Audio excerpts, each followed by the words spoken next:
Autre information avant de fermer cette première rubrique de votre émission, il s'agit d'un exploit historique qui a été réalisé, au BDC qui termine meilleure buteuse de la D2 féminine avec son club, le Racing Club de Lens féminin. L'attaquante béninoise a inscrit 14 buts et délivré 5 passes décisives en 21 titularisations. Chérif Montier-Ouah, elle fait honneur, voilà, au football béninois de l'autre côté de la France. Ouais, mais c'est vrai que le football féminin, c'est vraiment difficile, hein, surtout au Bénin où même les côtés masculins, ça ne marche pas beaucoup.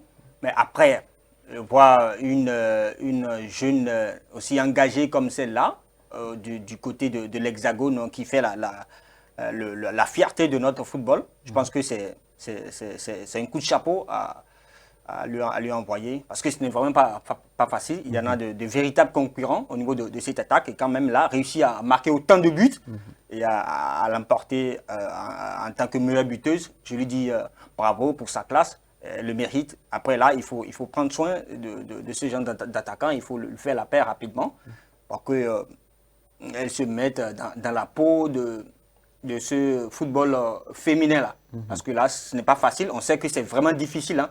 Les jeunes filles aujourd'hui au Bénin, quand elles vont compétir, elles ne donnent pas forcément bonne image. Après avoir des attaquantes de ce niveau-là, de ce rang-là au sein de l'effectif, je pense que ça pourra quand même motiver ces jeunes filles-là à aller de l'avant. Voilà.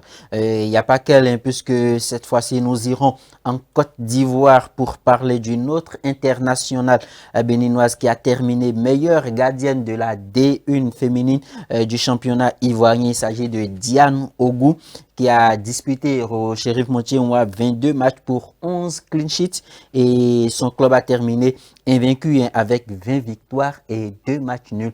Là encore, le Bénin est honoré de l'autre côté de la Côte Ouais, mais d'Ivoire. c'est une bonne nouvelle. C'est une bonne nouvelle de voir les filles quand même nous émerveiller à ce niveau. Heureusement que la deuxième bonne nouvelle, c'est qu'elle n'est pas encore appelée par l'équipe de Côte d'Ivoire ou par l'équipe de France. Parce que là, c'est ce qu'on a l'habitude de remarquer quand il y a une révélation du genre. Tout de suite, là, les autres fédérations essaient de prendre contact avec les joueurs ou joueuses. Et puis, paf, elles disparaissent. On leur Là, donne la elles sont encore libres. nationalité, et Je je pense pense que qu'avec le niveau actuel du championnat féminin de football dans notre pays, si on leur fait ces propositions, elles seront tentées de partir. ah oui, justement, parce que on sait combien de fois c'est très compliqué au Bénin.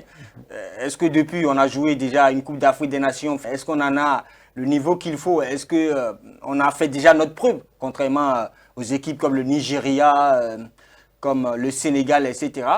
Je pense que si elles sont libres, ça donne la chance à la Fédération béninoise de football de prendre contact de ces filles-là rapidement et de leur faire appel pour qu'elles puissent viennent corser l'effectif de ces jeunes féminines-là. Parce qu'on sait, avoir ces filles d'ego comme ça au sein de l'effectif, vraiment ça pourrait pousser les jeunes filles, ces jeunes filles-là à aller véritablement de l'avant, surtout en termes de motivation. Voilà.